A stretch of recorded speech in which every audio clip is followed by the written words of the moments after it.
They said a broken girl had no place on the frontier, that she was nothing more than dead weight in a world built for the strong. When her father's blood soaked into the floorboards of their mercantile, Sarah Vance learned the cruelest truth. Mercy dies with your protector. The town of Pine Creek had already decided her fate before the body went cold. But then a stranger rode in, a cowboy with secrets darker than the scars on his hands, and everything changed.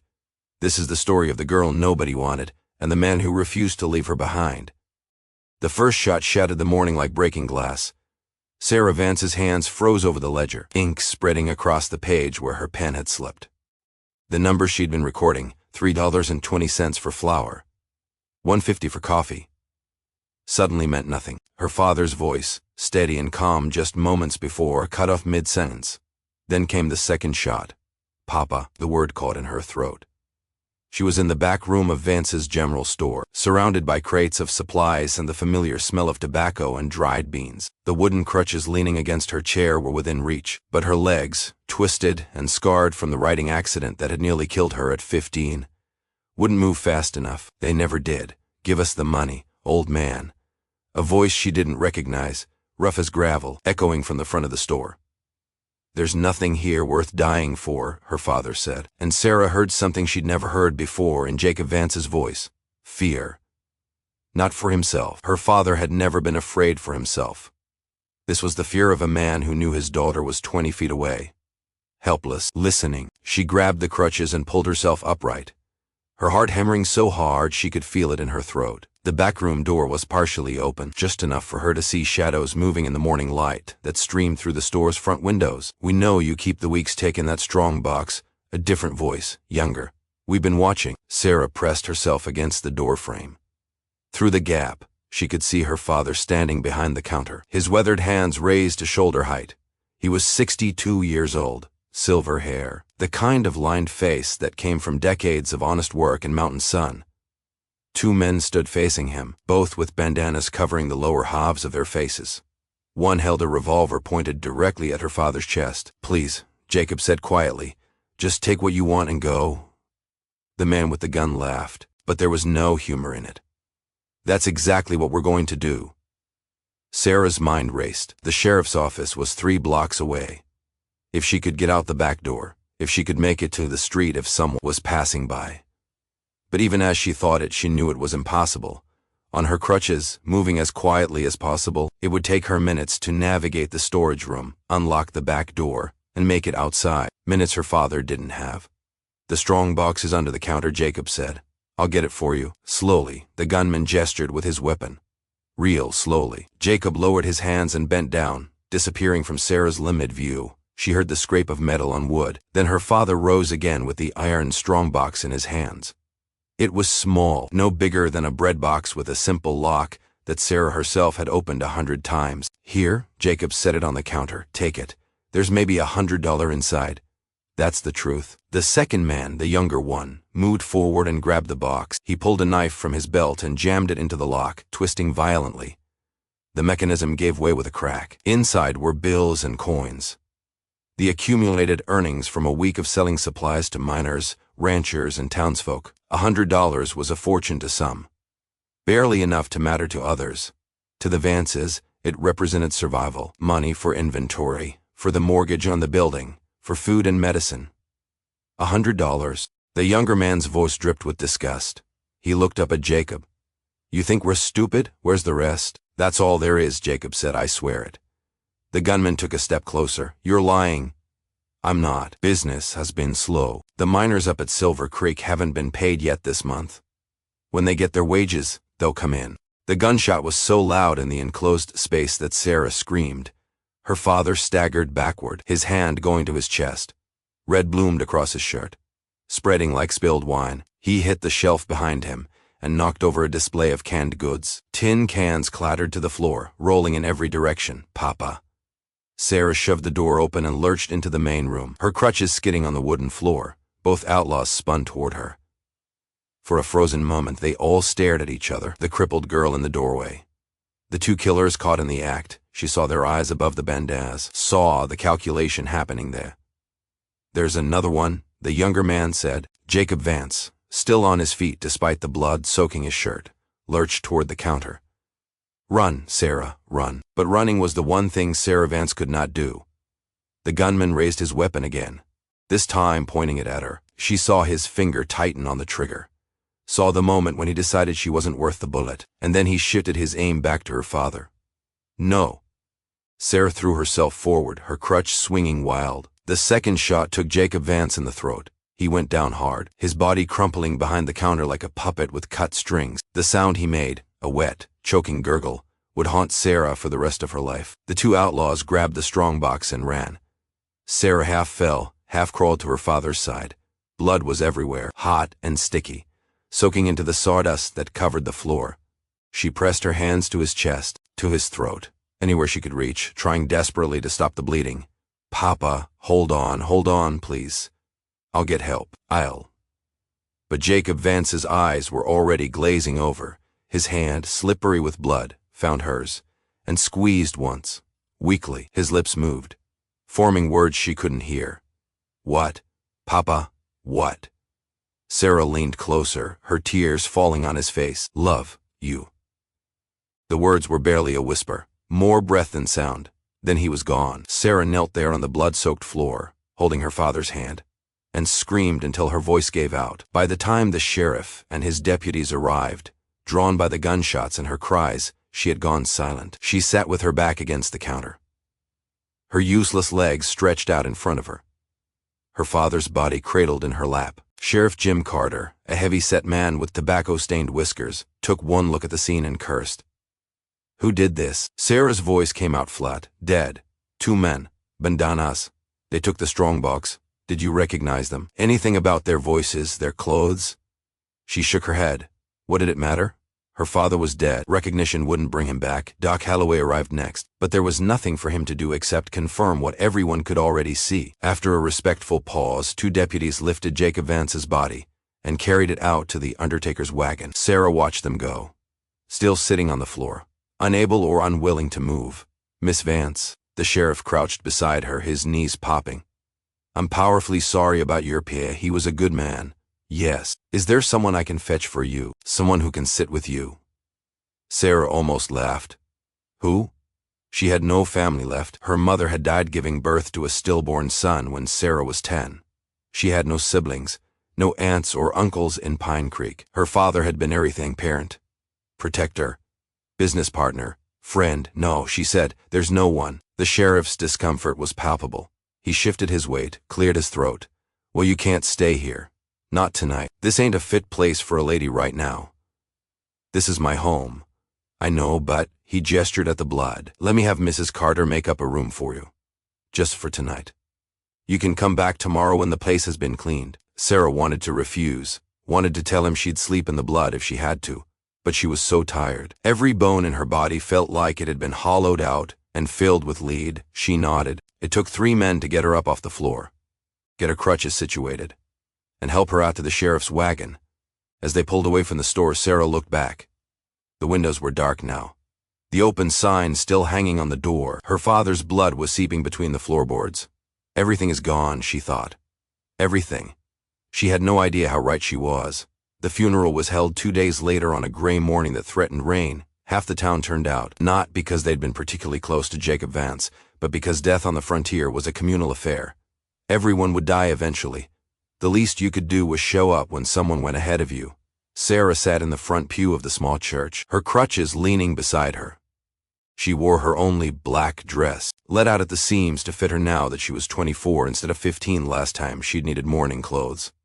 Around her, the townspeople sang hymns and listened to Pastor Higgins deliver platitudes about eternal rest and heavenly reward. She didn't hear any of it. What she heard were the whispers they'd started the moment she arrived, soft and sibilant like the hiss of snakes. Poor thing.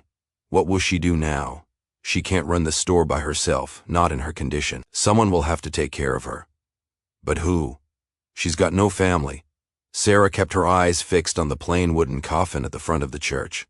Inside it, her father lay in his best suit, his hands folded across his chest. The undertaker had done a decent job cleaning him up. But Sarah couldn't unsee the blood, couldn't unfeel the weight of his body going limp in her arms. After the service, they processed to the cemetery on the hill overlooking town. The grave had been dug beside Sarah's mother's plot. A reunion in death, if you believed in such things. Sarah wasn't sure what she believed anymore. As the coffin was lowered into the earth, she heard more whispers. She'll have to sell the store, of course. Who'd buy it? Place is probably cursed now. The bank will foreclose. Mark my words. When the last shovel of dirt had been thrown and the last prayer said, people began to drift away. A few offered their condolences to Sarah. Quick, awkward words accompanied by even more awkward pats on the shoulder. Most simply avoided her eyes. Then Silas Mercer approached. Mercer was one of Pine Creek's town councilmen.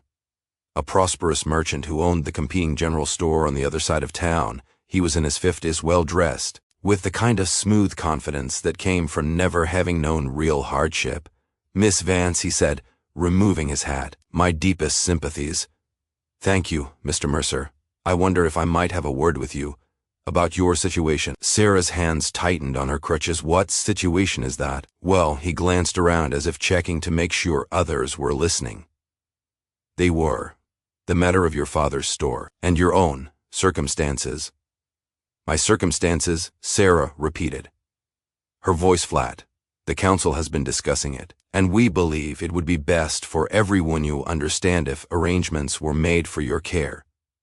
"Proper arrangements." "I don't need arrangements. I have a home and a business." Mercer's smile was practiced, patronizing. "Miss Vance, please be reasonable. You can't possibly run the store alone, and frankly the property is valuable. Your father had debts." "My father's debts are manageable. The store turns a profit." "Perhaps it did when your father was alive to manage it. But now," he shook his head, the very picture of concerned reasonableness. "A young woman, alone, with your limitation, it's simply not practical. The council believes the best course of action would be to sell the property, settle the debts, and use the remaining funds to secure your placement at the state institution in Denver. They have excellent facilities there for people with special needs." The words hit her like a physical blow. An institution. They wanted to lock her away in some miserable building full of the sick and unwanted, out of sight, out of mind. "I don't have special needs, Mr. Mercer. I have injured legs. My mind works perfectly well." Of course. No one is suggesting otherwise. "But you must see." He gestured at her crutches. "You can take care of yourself, not really, and there's no one here who can properly look after you. I've been taking care of myself for 9 years. I keep the books for the store. I manage inventory. You hobble around a shop while your father did the real work," Mercer interrupted, his false kindness slipping. "Let's not pretend otherwise. You're a burden, Miss Vance, and now that your father is gone, that burden falls to the town. The council has a responsibility to handle this situation in the most practical manner." Other council members were gathering now. Mayor Walsh, Reverend Higgins, and Samuel Gates, the banker. They formed a wall of respectability, of civic duty, of men who knew what was best. "The decision has been made," Mayor Walsh said. "We'll give you a week to gather your personal belongings. The store and property will be auctioned to settle debts. You'll be on the Denver stage 2 weeks from today." Sarah looked from one face to another, searching for any hint of compassion, any willingness to listen. She found nothing but determination and discomfort. They'd already decided. She was damaged goods, a problem to be solved, a burden to be removed. "You can't do this," she said, hating the tremor in her voice. "That's my home. My father built that business from nothing, and now he's gone," Mercer said bluntly. "You have to face reality, girl. The frontier's no place for cripples." The word hung in the air like a curse. Several of the townspeople who'd been lingering nearby looked away, embarrassed, but not disagreeing. This was how it was, their silence said. This was how it had to be. Sarah felt something break inside her chest. Not her heart. That had already shattered when her father died. This was something deeper. Some last fragile hope that the world might be fair, that people might be kind, that her life might be worth something, despite her broken body. "I won't go," she whispered. "You don't have a choice," Mayor Walsh said. Not unkindly. "We'll make this as easy on you as we can. But the decision is final." They left her there, standing beside her father's fresh grave, with her crutches sinking slowly into the soft earth. The few remaining townspeople drifted away, their duty done, their consciences clear. She was alone. The first drops of rain began to fall. Sarah spent that night in the room above the store, surrounded by her father's things. His coat still hung on the hook by the door. His tobacco pouch sat on the table, half full. The imprint of his head was still visible on his pillow. She didn't sleep. Instead, she sat by the window and watched the rain turn the street into a river of mud. In 2 weeks, she'd be gone from this place. In 2 weeks, everything her father had built would belong to someone else. In 2 weeks, she'd be locked away in an institution, treated like a child or an invalid. Forgotten, no. The thought came from somewhere deep and fierce inside her. No, she wouldn't accept this. She couldn't. But what choice did she have? The council controlled everything. They could evict her, sell the property, ship her off to Denver. She had no legal standing, no money beyond what was in the store's accounts, no family to speak for her. She was exactly what Mercer had called her. A burden. The rain fell harder. Sarah pressed her forehead against the cool glass and closed her eyes. "I don't know what to do, Papa," she whispered. "Tell me what to do." But her father was gone, and the dead offered no counsel. Morning came gray and cold. Sarah woke, slumped in the chair by the window, her neck stiff and her legs aching. The rain had stopped, leaving the world washed clean and dripping. She made herself get up, get dressed, go through the motions of living. The store was closed, would remain closed according to the council's orders until the auction, but Sarah unlocked it anyway and went inside. Someone had cleaned up the blood while she was at the sheriff's house that first night. The floor was spotless, the overturned shelves righted, the scattered cans returned to their places. It looked exactly as it had before the robbery, except for the emptiness. Her father wasn't behind the counter. He'd never be behind the counter again. Sarah took her usual seat at the small desk where she kept the ledgers and stared at the columns of numbers. Everything was here: receipts, orders, accounts payable and receivable. The business was sound. Her father had been a careful man, never overextending, always planning for lean times. With proper management, the store could provide a modest but reliable income for years, but no one believed she could provide that management. The door opened with a jingle of bells. Sarah looked up, ready to tell whoever it was that the store was closed, and found herself facing a stranger. He was tall, well over 6 feet, with broad shoulders and the lean, hard build of a man who lived in the saddle. His clothes were worn but clean. Denim pants, a faded blue shirt, a leather vest scarred with age and use. A gun hung low on his hip, tied down like he knew how to use it. His face was weathered, probably in his mid-30s, with eyes the color of creek water, and a few days' worth of dark stubble on his jaw. But what struck Sarah most was the way he looked at her. Not with pity, not with disgust, not with the calculation of someone measuring her worth and finding it wanting. He simply looked at her the way you'd look at any other person. "We're closed," Sarah said. Door was unlocked. His voice was low, rough at the edges. "I'm looking for supplies, trail rations, coffee, ammunition if you've got it." "The store is closed," she repeated. "There's another general store on. I know about Mercer's place. I'd rather give my money to someone else." Sarah steadied him. "You know Mr. Mercer? Met him yesterday when I rode in. Didn't care for him much." The stranger stepped further into the store, his boots quiet on the floorboards. He glanced around with the air of someone cataloging inventory. "Heard about what happened here, your father. I'm sorry. Thank you. Also heard the council's planning to run you out." Sarah's hands clenched in her lap. News travels fast.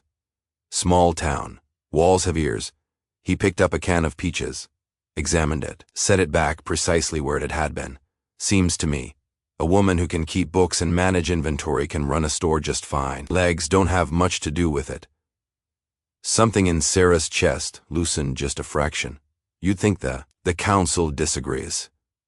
"The council sounds like a pack of fools." Despite everything, Sarah felt the corner of her mouth twitch, almost a smile. "Are you always this blunt with strangers?" "Generally, yes." He turned to face her fully. "Name's Ethan Cole. I'm a drover mostly. Move cattle up from Texas to the railheads.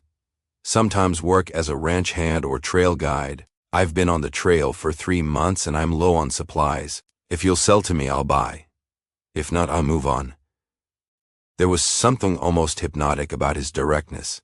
No pretense, no games, just plain speaking. Sarah found herself wanting to trust him, which was dangerous. She'd learned the hard way that trust was a luxury she couldn't afford. "Why do you care about giving your money to me instead of Mercer?" Ethan shrugged. "Like I said, didn't care for him. Plus, I've got a stubborn streak. When I see someone getting pushed around for no good reason, it rubs me wrong. You don't even know me. Don't have to. I know injustice when I see it." He paused. "Look, I'm not asking for charity, and I'm not offering any. Just commerce. You've got what I need. I've got money. Simple as that, Sarah considered. The council had told her to keep the store closed, but they didn't own it yet. Not for another 2 weeks. Until then, it was still hers, still her father's legacy. Why shouldn't she sell to whoever walked through the door? All right, she said, tell me what you need. They spent the next 20 minutes assembling supplies. Ethan proved to be a knowledgeable buyer, selecting items with care, asking intelligent questions about quality and price. He moved through the store with an easy competence, reaching high shelves without being asked, gathering items into a neat pile on the counter. Sarah tallied everything in the ledger, her pen scratching across paper. When she announced the total $12.30, Ethan counted out coins without hesitation. You're good at this, he said as she recorded the transaction. I've been doing it since I was 15. The accident. It wasn't a question. Sarah's pen paused. Most people never mentioned it directly, preferring to dance around the subject with euphemisms and averted eyes. How did you know? You move like someone who used to move different. Someone who remembers what it was like before. He gathered his purchases. I've seen men after the war with the same look.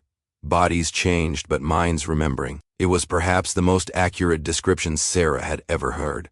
She did remember. Every single day she remembered running through fields, riding horses, dancing at the harvest festival, and every single day she felt the phantom echo of those movements forever out of reach. You're observant, she said quietly. Pays to be. Ethan hefted his supplies. I appreciate the business, Miss Vance. I expect I'll be in town a few more days. Mind if I come back if I need anything else? The store will probably be closed. The council doesn't own it yet.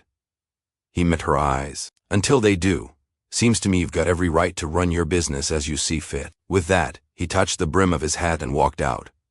Sarah sat alone in the empty store, staring at the $12.30 on the counter. It wasn't much. It wouldn't save her. But it was something, a small act of rebellion. A tiny assertion of her right to exist in this space. She opened the ledger and made a note in her neat, precise handwriting.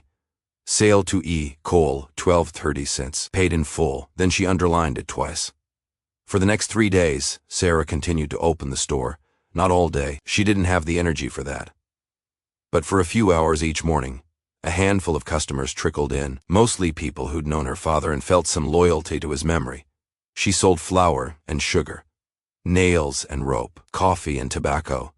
The amounts were small, but they added up. On the 4th day, Silas Mercer arrived. He barged through the door without knocking, his face red with anger. What do you think you're doing?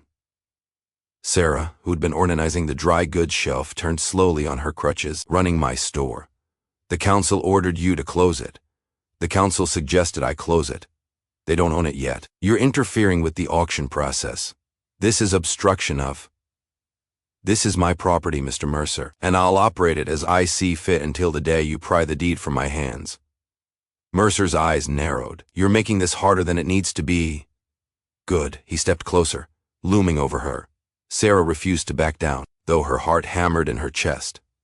This was a powerful man. A man used to getting his way. A man who saw her as nothing more than an obstacle. Listen to me, girl, he said, his voice low and dangerous. You're going to Denver. Whether you like it or not, the only question is whether you go quietly or whether we have to drag you onto that stage. Keep pushing, and I'll make sure it's the latter. You'd manhandle a crippled woman in front of the whole town. Sarah kept her voice steady, though inside she was shaking. That would look wonderful for your reputation, Mr. Mercer. His hand twitched, and for a moment she thought he might actually strike her. But then footsteps sounded on the boardwalk outside, and Mercer took a deliberate step back. Ethan Cole walked in. He took in the scene. Mercer standing over Sarah, her white-knuckled grip on her crutches, the tension crackling in the air, and his expression went very still. There a problem here? He asked mildly. This is none of your concern, Drifter, Mercer snapped. Seems like it might be, seeing as how I'm a customer.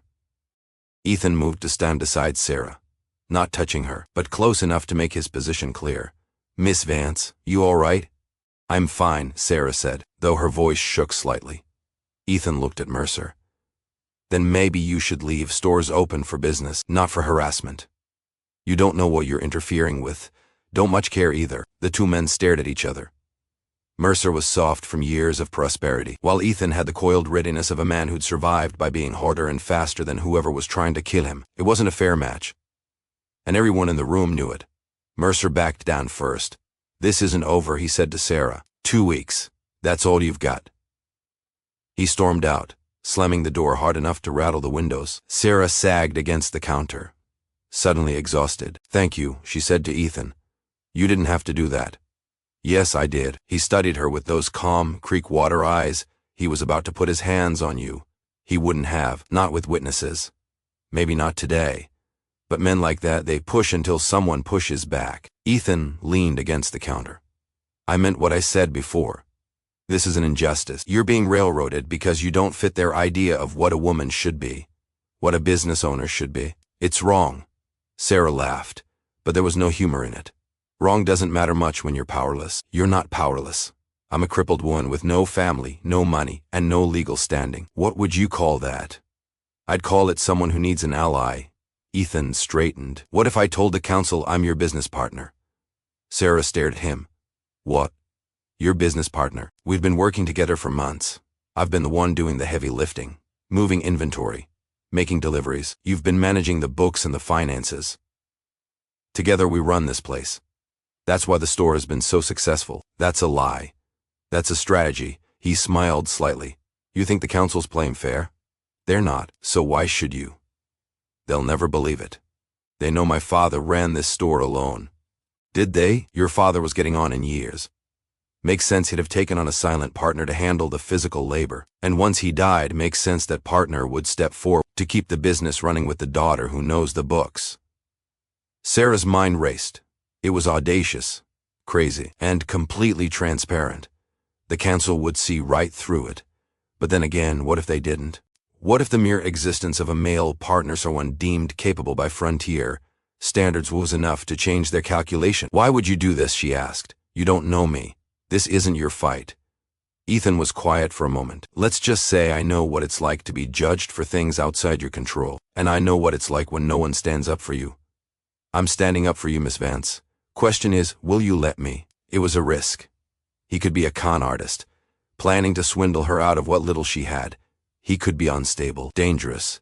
But when Sarah looked into his eyes, she didn't see deception. She saw something she recognized. Loneliness. The loneliness of someone who'd been on the outside for too long. Maybe that's why she said yes. "All right," Sarah whispered. "Partners." Ethan's smile was small but genuine. "Partners. Now, let's go talk to the council before they get that auction notice posted." The town council met in the back room of Mayor Walsh's hotel, a space that smelled of cigar smoke and self-importance. When Sarah and Ethan walked in, or rather, when Ethan walked in and Sarah hobbled in on her crutches, the conversation died. "Miss Vance," Mayor Walsh said, "this is a closed meeting." "I'm aware. But you're discussing my property, so I have a right to be here." Sarah moved to the table, Ethan at her side. "I'm here to inform you that the store will not be sold. I'll be keeping it and continuing to operate it." Silas Mercer laughed outright. "We've been over this. You can't." "She can," Ethan interrupted, "because she's not doing it alone.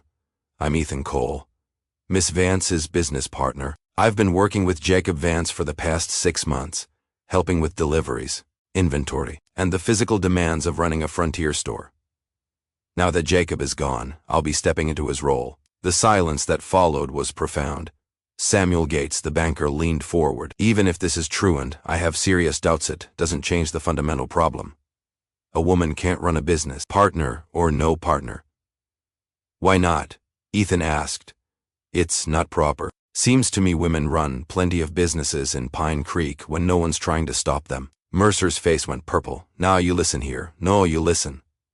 Ethan's voice went hard. "You want that store because it's valuable, prime location, low overhead. With Jacob dead and his daughter deemed incapable, you figured you'd snap it up cheap at auction. Well, it's not happening." Mayor Walsh studied Ethan with new eyes. This wasn't some drifter they could intimidate. "We'll need to see documentation," Walsh said carefully. "Partnership agreements, financial records, proof of Mr. Cole's investment." "Of course," Ethan said smoothly. "We'll have everything drawn up by the end of the week." It was a reprieve, not a victory, but it gave them time. The week that followed was the hardest work Sarah had ever done. She and Ethan met every morning before dawn in the store's back room, surrounded by ledgers, receipts, and blank partnership agreements. They had to build a paper trail that stretched back 6 months, falsifying delivery records, forging her father's signature on documents that had never existed. "You know this is fraud," Ethan said, studying a supply ledger. "You know what they're doing is theft," Sarah replied. "Sometimes you fight fire with fire." By the fourth day, they had everything they needed. A masterpiece of deception. But as they headed for the door to present the papers, Sarah noticed something. Ethan's gun belt was cinched tight. His coat was unbuttoned for quick access. His eyes kept flicking to the windows. "What's wrong?" she asked. He hesitated. "I saw someone yesterday. Man I knew from before. If he's in town, others might be too. Others who want to hurt you. More specifically, others who want me dead." Sarah's stomach clenched. "Go," she said. "Leave before they find you. If I leave, Mercer wins. The council wins. They take everything. If you stay, you die. I'm not leaving. We started this together. We'll finish it together." They presented the documents. The council was suspicious but cornered. Mercer wasn't satisfied. "I'll verify these references," he sneered. "I'll send telegrams to every ranch listed here. If there is one discrepancy, I'll have you both arrested."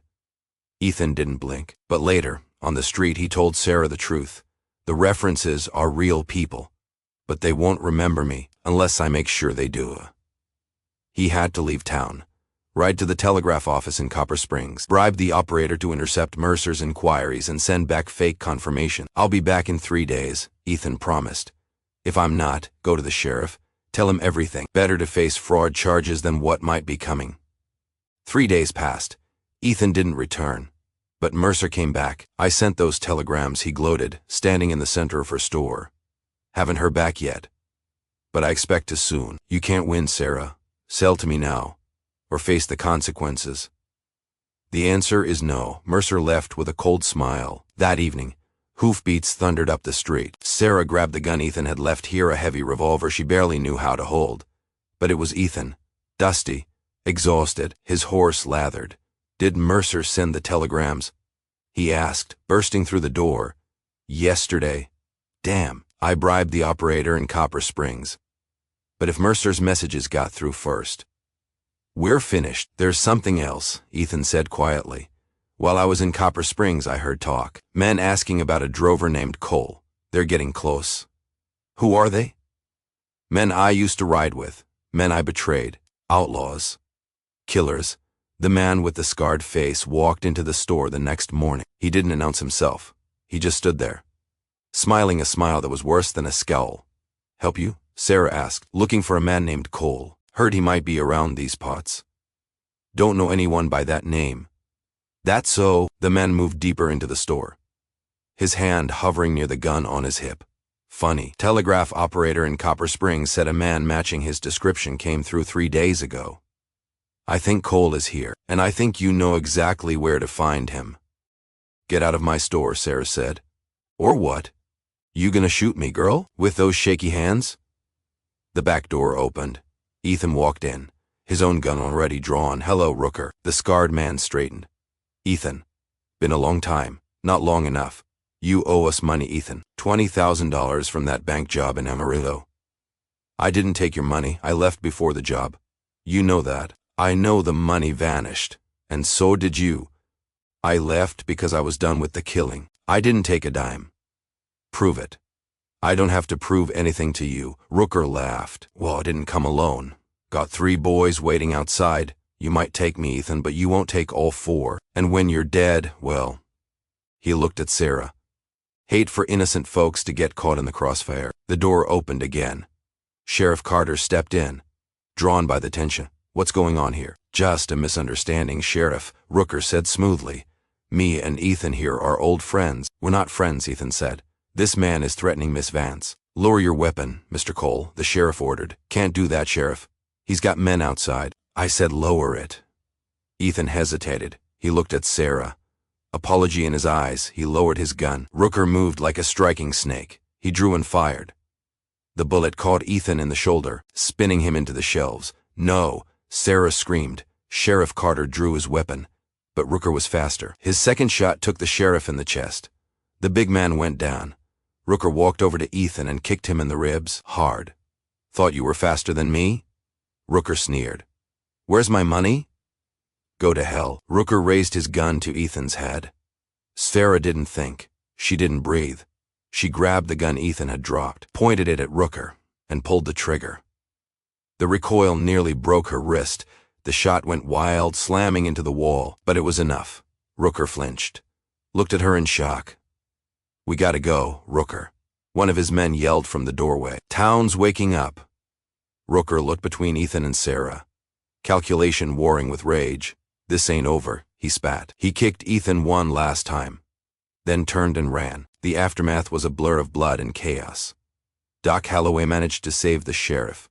Barely. He dug the bullet out of Ethan's shoulder, stitched him up. Mercer appeared while the blood was still being scrubbed from the floorboards. "Miss Vance," he said quietly, "those telegrams I sent. The responses came back this morning, before the shooting." Sarah froze. Every single reference checked out. Richard Reynolds confirmed Ethan Cole worked for him. Sarah breathed. The bribe had worked, which means, Mercer continued, either your partner is legitimate, or he's the most thorough liar I've ever met. But it doesn't matter now. Mercer smiled. A cold, predatory thing, because the town clerk checked the partnership documents you submitted. The notary seal, it belongs to a man who died 6 months ago. Sarah's world tilted. Fraud. Forgery. Conspiracy. Deputy Matthews stepped forward, holding a pair of iron handcuffs. "I'm sorry, Miss Vance. You're under arrest." The jail cell smelled of damp stone and despair. Sarah sat on the narrow cot. Ethan was in the cell next to her, bandaged, pale, feverish. "We could run," Ethan whispered through the bars. "Deputy leaves the keys on the desk when he drinks. We could be 10 miles away before he notices." "Run where?" Sarah asked. "Be fugitives forever? Better fugitives than prisoners. Mercer owns the judge. We'll get 5 years. Minimum." "I'm not running," Sarah said. "I'm tired of running. Tired of letting other people decide what I'm worth. I shot at a man yesterday, Ethan. And for the first time, I felt like I had a choice. So we fight. We fight." The door opened. Mrs. Liu from the boarding house walked in, carrying a basket of food. "I bring supper," she told the deputy. She passed the basket through the bars to Sarah, and with it, a folded piece of paper. "You are a kind woman," Sarah said loudly. When the deputy looked away, she unfolded the paper. It was a contract. Old, water-stained. A secret agreement between Silas Mercer and a federal land inspector, certifying worthless mining claims as valuable silver ore. Proof of federal fraud. "Where did she get this?" Ethan whispered. "Does it matter? It's leverage." The next day, Mercer stormed into the jail. "Where is it?" he demanded. "Someone sent a telegram to the territorial marshal, claiming I've been involved in land fraud, saying they have proof." "I don't know what you're talking about," Sarah lied. "Don't play games. If that document surfaces, I go to federal prison. And if you keep us in here," Sarah said calmly, "that document goes to every newspaper from here to Washington." Mercer stared at her. "Trapped. You're bluffing. Drop the charges, let us go, and you never have to worry about it." The silence stretched. Finally, Mercer turned to the mayor. "Drop the charges. Tell the deputy it was a misunderstanding. But Silas, do it." They walked out of the jail into the dying light of day. Free, the townspeople watched them, some with suspicion, some with new respect. Mrs. Liu was waiting. "You save us," Sarah whispered. "You save yourself," the old woman replied. "Now you must decide. Stay or go." Sarah looked at the store, her father's legacy, the place she had fought so hard to keep. Then she looked at the faces of the people in Pine Creek. They would always see her as the crippled girl. They would always judge her. "I want to leave," she said to Ethan, "not because I'm running away, but because I'm choosing something better." "Where to?" Ethan asked. "West. Montana, maybe. Somewhere we can build from the ground up. Together." Together, they sold the store to Doc Holloway, used the money to buy a wagon and supplies. Ethan built a special saddle for Sarah, one that let her ride without pain. On the morning they left, they rode out past the cemetery.